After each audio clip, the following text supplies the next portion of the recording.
நாம இன்னைக்கு பார்க்க போறது சொடலைமாடன் மனைவி மா இசக்கி கதையை தான் நம்ம இன்னைக்கு பார்க்க போறோம். இதுல நீங்க மா இசக்கி அப்படிங்கிற ஒரு பேரை கேள்விப்பட்டோன்னே நிறைய பேருக்கு தெரிஞ்சிருக்கலாம். இந்த மா இசக்கிங்க பேர் நம்ம எங்கேயோ கேள்விப்பட்டிருக்கோமே அப்படிங்கிற மாதிரி நீங்க நினைக்கலாம். நீங்க நினைக்கிறது கரெக்டு தானே அப்படிங்கிறது இந்த வீடியோ முடியும் போது தெரியும். அடுத்தால இதுல மா இசக்கி அப்படிங்கிறது இசைக்கம்மன் கிடையாது. இசைக்கம்மன் தெய்வங்கிறது வேற, இந்த மா இசக்கி அப்படிங்கிறது வேற. ரெண்டையுமே நீங்க ஒன்னா போட்டு குழப்பிடாதீங்க.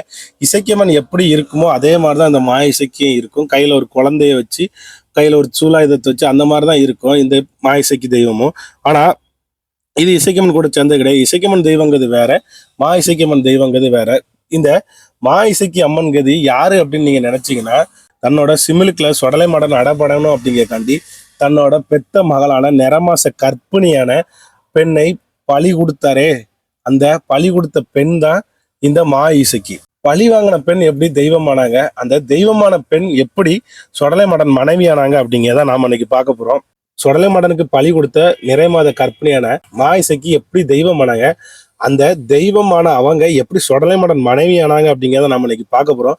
அடுத்தால அந்த நிறைமாத சூழியா இருந்த மா இசக்கி வயிற்றுல இருந்த குழந்தையும் தெய்வம் எப்படி தெய்வமான கதை அப்படிங்கிறத நம்ம இன்னைக்கு பார்க்க போறோம். சொடலைமாடன் மா இசக்கியை சேர்த்து நீங்க நிறைய கோயில்கள்ல பார்த்துருக்க முடியாது. இது ஒரு சில கோயில்கள்ல மட்டும்தான் இருக்கும். மா இசக்கி எப்படி இருப்பாங்கன்னு பாத்தீங்கன்னா, அச்சசலா இசைக்கம்மன் மாதிரியே தான் இருப்பாங்க. ஆனா இதுல ஒரு சின்ன வித்தியாசம் மட்டும் உண்டு. அது என்ன வித்தியாசம் அப்படின்னு கேட்டீங்கன்னா, இந்த மா இசக்கி அப்படிங்கிறவங்க சொடலைமாடன் கூட அவங்க இருந்தாங்கன்னா அவங்க எப்படி இருப்பாங்கன்னா, சொடலைமாடன் கூட தன்னோட தாயான பேச்சியம்மனும் அதே மாதிரி பிரம்மசக்தி அம்மனும் எப்படி பக்கத்துல நிலைய வாங்கி இருக்காங்களோ அதே மாதிரிதான் இந்த மா இசக்கி சொடலைமாடன் கோயில்கள்ல இடம் பெற்றிருந்தாங்கன்னா கண்டிப்பான முறையில சொடலைமாடன் பக்கத்துல ஒரு சின்ன குழந்தைய வச்சுதான் நிலைய வாங்கி நிற்பாங்க. ஆனா நீங்க நிறைய கோயில்கள்ல பாத்துருக்கலாம், இசைக்கம்மனும் தன்னோட கையில குழந்தைய வச்சுதான் நிற்பாங்க. அதுக்கு இதுக்கு எப்படி வித்தியாசம் நீங்க கண்டுபிடிக்கன்னு பாத்தீங்கன்னா, சொடலைமாடன் கருவறைக்குல மொத்தமே பெண் தெய்வங்கள் மொத்தமே பேச்சியம்மன் பிரம்மசக்தி இந்த ரெண்டு தாய் தெய்வங்கள் மட்டும்தான். இந்த ரெண்டு தாய் தெய்வங்கள் தவிர்த்து சொடலைமாடன் பக்கத்துல வர்றது தன்னோட மனைவியான மா இசைக்கு மட்டும்தான் சொடலைமாடன் பக்கத்துல நிலைய வாங்குவாரு. ஆனா அந்த கோயில்ல இசைக்கம்மன் இருந்தாங்கன்னா அந்த இசைக்கம்மன் வந்து சொடலைமாடன் பக்கத்துல நிலைய வாங்க மாட்டாங்க. அதாவது அது இந்த சொடலைமாடன் கருவறைக்கும் இசைக்கம்மன் கருவறைக்கும் தனித்தனி இடங்கள் இருக்கும். அப்படி இல்லை, அந்த கோயில்கள்ல போதிய இட வசதி இல்லை அப்படின்னாலும் அந்த சொடலைமாடன் சிலைக்கும் இசைக்கம்மன் சிலைக்கும் இடையில அதிக தூரமான கேப்புகள் விட்டுருப்பாங்க. ஆனா மா இசைக்கு அப்படி கிடையாது. சொடலைமாடன் பக்கத்துல பேச்சம்மன் பிரம்மசக்தி எப்படி பக்கத்துல இருக்காங்களோ அதே மாதிரிதான் மா இசைக்கும் அது பக்கத்துல நிலையம் கொடுத்திருப்பாங்க. தன்னோட வயிற்றுல இருந்த குழந்தைய முதற்கொண்டு மா இசைக்கு தன்னோட கையில வச்சிருப்பாங்க. அதுதான் அந்த குழந்தை. இப்பவுமே உங்களுக்கு தெரிஞ்சிருக்கும் அந்த குழந்தை எப்படி தெய்வம் அனுச்சு அப்படிங்கிறது. அதாவது மா இசைக்கு வயிற்றுக்குள்ள இருந்த குழந்தையதான் அவங்க தன்னோட கையில வச்சு அந்த குழந்தைய நம்ம தெய்வமா வணங்குற மாதிரி சொடலைமாடன் பண்ணியிருப்பாரு. அது எப்படிங்கிறத நாம இன்னைக்கு பார்க்க போறோம். அதாவது அந்த மா இசைக்கு எதுக்கு பழி கொடுத்தாங்க, எப்படி பழி கொடுத்தாங்க அப்படிங்கிற கதை எல்லாருக்குமே தெரியும். இருந்தாலும் அதை லைட்டா மேலோட்டமா மட்டும் அந்த கதையை நான் சொல்லிட்டு போறேன். அதாவது பகவதியம்மன் கோயில்ல உள்ள 7 கடாரங்கள் திரவியத்தை பெருமுளைங்க மாந்திரிகவாதி களவாண்டி எடுத்துட்டு போயிட்டான். அந்த 7 கடாரம் திரவியங்கிறது சொடலைமாடன் காவல்ல இருந்து இதை அறிஞ்ச சொடலைமாடன் தன்னோட காவல்ல இருந்த திரவியங்களே களவாண்டி போயிட்டான். அவன் நம்ம சும்மா விடுறான்னு சொல்லிட்டு கேரளா போய் அந்த திரவியங்களை மீட்க போகும்போதுதான் அப்போ அந்த பெருமுளையனுக்கு இந்த மாதிரி ஒரு துடியான தெய்வம் நம்ம கட்டுக்குள்ள இருந்தா இந்த உலகத்துல நம்ம எல்லாமே பண்ணலாம் அப்படிங்கிற மாதிரி அந்த தெய்வத்தை கட்டுக்குள்ள எடுக்கிறது கேட்கும்போது அந்த தெய்வம் உன்னோட நிறமாச சூழியனை, அதாவது உன் மகளான மா இசைக்கு நிறமாச பெண்ணா இருக்கவளை நீ எனக்கு பழி கொடுத்தனா உன்னோட சிமிலுக்குள்ள அடப்படுவேன் அப்படின்னு சொன்ன உடனே அந்த பெருமுளையன் தன்னோட மகள் என்று கூட பார்க்காமல் அந்த மா இசைக்கு ஓர் உயிரா இல்லாம ஈரூரா இருக்கா அப்படிங்கிறத கூட பார்க்காம அந்த மா இசைக்கிய பழி கொடுக்காரு சொடலைமாடனுக்கு. ஆனா சொடலைமாடனும் அந்த சிமிலுக்குள்ள அடப்பட்டு அந்த சிமில்ல இருந்து வெளியே வந்துருவாரு. அதுக்கப்புறம் தான் இந்த மா இசைக்கு இங்க தெய்வம் எப்படி உருவானுச்சு அப்படிங்கிற கதை. அந்த சிமில்ல இருந்து வந்து பெருமுளையனையும் பழி வாங்கிடுவாரு சொடலைமாடன். இதெல்லாம் தெரிஞ்ச பெருமுளையனோட மனைவி உடனே சொடலைமாடனை தேடி வேகமா போறாங்க. அங்க போய் சொடலைமாடன் என்ன முறையிடுதாங்க அப்படின்னு பாத்தீங்கன்னா, அதாவது என்னோட கணவன் ரொம்ப ரொம்ப தவறானவன் தான், மாந்திரிய சக்திகளால பல கெட்ட விஷயங்கள் தான் பண்ணியிருக்கான். அவன் நல்ல விஷயங்கள் அப்படிங்கிறது மாந்திரிக விஷயத்த வச்சு ஒரு நல்ல விஷயங்கள் கூட பண்ணல. அவன் முழுக்க கெட்டது மட்டும்தான் பண்ணியிருக்கான். அவனை நீ பழி வாங்கினதை பத்தி நான் உன்கிட்ட கேட்கவே போறது இல்லை. ஏன்னா அவன் இந்த பூலோகத்துல வாழ்றதுக்கு தகுதியானவனே கிடையாது. ஆனா நான் இப்ப நீதி கேட்டு வந்திருக்கிறது யாருக்குன்னு பாத்தீங்கன்னா என்னோட பொண்ணுக்கு தான். ஏன்னா அவ எந்த ஒரு எறும்பு கூட துரோகம் நினைச்சது கிடையாது. அந்த மாதிரி ஒரு பெண்ணை, அதுவும் நிறமாச சூழியா ஒத்தையில மட்டும் இல்ல, அவ உயிர் கொண்டவளை எப்படி நீ பழி வாங்குவ? அந்த குழந்தை, அவளோட வயிற்றுக்குள்ள இருக்க குழந்தைக்கு நம்மளை சுத்தி என்ன நடக்கு, தன்னோட தாய் யாரு, இல்ல நம்ம எதனால உருவானோம், நம்ம ஏன் இப்ப இறந்து போறோம், இந்த உலகம் எப்படி இருக்கும், இந்த உலகத்துக்கு நம்மளை ஏன் படைச்சாங்க, திரும்ப ஏன் நம்ம இந்த உலகத்தையே பார்க்காம போறோம், அந்த மாதிரி அந்த குழந்தைக்கு என்ன தெரியும், அந்த குழந்தைய கொண்டு நீ எதனால பழி வாங்கின, எனக்கு அதுக்கான நியாயம் வேணும். ஏன்னா என் கணவனை பத்தி நான் அவன்கிட்ட கேட்கவே இல்லை, அவன் கெட்டவன், அவன் சாவக்கூடியவன், என்னோட பொண்ணையே நீ ஏன் பழி வாங்கின, அதே மாதிரி அந்த பெண்ணோட வயிற்றுக்குள்ள இருக்க குழந்தைய நீ ஏன் பழி வாங்கின.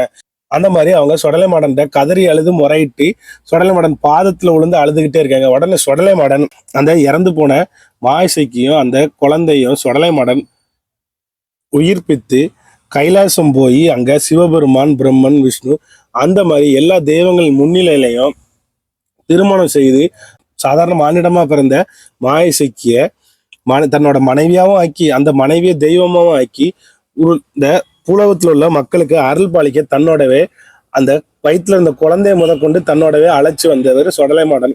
நம்ம இதுவரைக்கும் பார்த்ததுதான் சொடலை மாடனோட மனைவியான மாயிசைக்கியோட கதை. அடுத்தால நீங்க நம்மளோட தெய்வங்களோட கதைகள் எல்லாமே எந்த ஒரு புராணங்கள்லையும் இருக்காது. ஏன்னா பொதுவாக நாட்டுப்புற தெய்வங்களோட கதைகள் எந்த ஒரு புராணங்கள்லையும் இருக்காது. ஒரு சில தெய்வங்களோட கதைகள் மட்டும்தான் இருக்கும்.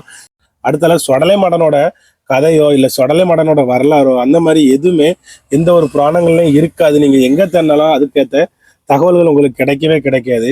நம்ம இப்போ பார்க்கறது எல்லாமே வாய்வழி கதைகளா, ஒரு சில மக்கள் சொல்ற கதைகள், அந்த தெய்வங்களை பத்தின முன்னோர்கள் சொன்ன கதைகள், அந்த மாதிரி கதைகளை தான் சேகரித்து நான் உங்கள்கிட்ட சொல்றேனே தவிர, இது நானா சொந்தமா உருவாக்குன கதையும் கிடையாது. அடுத்தால எந்த ஒரு புராணங்கள்ல இருந்து படிச்ச கதையும் கிடையாது. எனக்கு ஒவ்வொரு பக்கமா கேள்விப்படுறது ஒரு சில விஷயங்கள், ஒரு சில சின்ன சின்ன குறிப்புகள் எங்கேயாட்டி ஆன்லைன்ல அந்த மாதிரி பார்க்குறது, இல்லை ஒரு சில பக்கம் கேள்விப்படுறது, ஒரு சில புத்தகங்கள் படிக்கும்போது இந்த மாதிரி தகவல்கள் கிடைக்காதான் நான் உங்கள்கிட்ட சொல்றேன். எனக்குமே முழுமையா சுடலை மண்டலம் பத்தின தகவல்கள் முழுமையெல்லாம் தெரியும் அப்படிங்கிறது. ஏன்னா தெரியுதுக்கு எந்த ஒரு வழியுமே இல்லை, எங்கேயும் போய் தேடி பார்க்கறதுக்கான வழிமுறைகளும் இல்லை. யார்கிட்ட போய் கேட்டாலும் ஒரு சில பேருக்கு ஒரு சில பக்குவங்கள் தான் தெரியுது. அந்த மாதிரி உங்களுக்கு சுடலை மாடனை பத்தின தகவல்கள் வேற எதுவும் தெரிஞ்சாலோ, இல்ல வேற எதுவும் தெய்வங்களோட தகவல்கள் தெரிஞ்சாலோ, இல்ல உங்க ஒரு பகுதிகளில் தெய்வம் வேற எதுவும் தெய்வங்களை வேற வித்தியாசமான வழிபாடுகள் செஞ்சாலோ, அந்த மாதிரி எந்த தகவல்கள் தெரிஞ்சாலும் நீங்க கமெண்ட் பண்ணுங்க. ஏன்னா அது எனக்குமே உதவியா இருக்கும். என்னைய மாதிரி அந்த தகவல்கள் தெரியாத வேற ஒருத்தவங்களுக்கும் உதவியா இருக்கும். அடுத்தால நம்ம நாட்டுப்புற தெய்வங்களோட தகவல்களை நமக்கு அடுத்த தலைமுறைக்கு நாம தான் கொண்டு போய் சேர்க்கணும். ஏன்னா நமது முன்னோர்கள் காலத்துல அவங்களுக்கு அதை சரியான முறையில எழுத படிக்க அந்த மாதிரி விஷயங்கள் தெரியாதனாலதான் நமக்கு இன்ன வரைக்கும் அந்த குறிப்புகள் ஒழுங்கா கிடைக்கல. ஏன்னா அவங்களோட முன்னோர்கள் அவங்களுக்கு ஒரு முறையை சொல்லி கொடுத்தாங்க, அந்த முறையை நமக்கு சொல்லி தராங்க. அந்த மாதிரிதான் வழிபாடுங்கிறது சொடலை மாடனுக்கு இப்படிதான் வழிபாடு கொடுக்கணும் அப்படின்னு சொல்லி நமக்கு அப்படி சொல்லி கொண்டு வந்துட்டே இருந்துட்டாங்க. ஆனா அந்த தெய்வத்துக்கு எப்படி வழிபாடு, எதனால அது கொடுக்குறோம், அது கொடுத்தா என்ன ஆகும், இல்ல அது கொடுக்கலாம் என்ன தப்பு நடக்கும், அந்த மாதிரி விஷயங்கள் நமது முன்னோர்களும் நமக்கு சொல்லி தரல. அதை எங்கேயும் ஒரு குறிப்புகளாகவும் இல்லை. அதனால நம்ம தெய்வங்களை பத்தின தகவல்கள் நம்ம தான் தேடி தேடி எடுக்கணும். அதனால உங்களுக்கு தெரிஞ்ச விஷயங்கள் எதா இருந்தாலும் கீழே கமெண்ட் பண்ணுங்க. இந்த வீடியோல உங்களுக்கு ஏதாவது தவறாப்பட்டது இல்ல தவறான கருத்தா இருந்ததுன்னா அதை சொல்லுங்க, நான் கண்டிப்பா ஏத்துக்கிடுதேன். ஆனா எனக்கு அது தவறுன்னு மட்டும் சொல்லக்கூடாது, அதுக்கான காரணங்களே சொல்லுங்க. அப்படின்னாதான் அதை நானும் தெரிஞ்சுக்கிறதுக்கு நல்லா இருக்கும். இந்த வீடியோ பார்க்க மற்ற யாருக்காவது அந்த தகவல்கள் தெரிஞ்சுக்கிறதுக்கு வசதியா இருக்கும். அதனால நீங்க உங்களுக்கு தவறுன்னு பட்டுனா அதை கண்டிப்பான முறையில கமெண்ட் பண்ணுங்க. ஆனா அந்த எதனால அது தவறுங்கிறது, அதுல எது சரி அப்படிங்கிறதையும் நீங்க கமெண்ட் பண்ணீங்கன்னா தான் அடுத்தால நம்ம இத வீடியோ பார்க்க எல்லாருக்குமே இந்த தகவல்கள் தெரியும். ஏன்னா நம்ம நாட்டுப்புற தெய்வங்களுக்கோட தகவல்கள் எங்கேயுமே ஒழுங்கான முறையில புராணங்கள்ல எங்கேயுமே இல்லை. நாம தான் இந்த மாதிரி வாய்வழி கதைகளா கேட்டு கேட்டு தான் அந்த நாட்டுப்புற தெய்வங்களோட கதையும் வரலாறையும் நாம உருவாக்க வேணும். அதனால உங்களுக்கு தவறுன்னு தெரிஞ்சா அதை சொல்லுங்க. ஆனா அந்த தவறுக்கான காரணத்தை சேர்த்து சொல்லும்போது எல்லாருக்குமே அது பயனுள்ளதா இருக்கும்.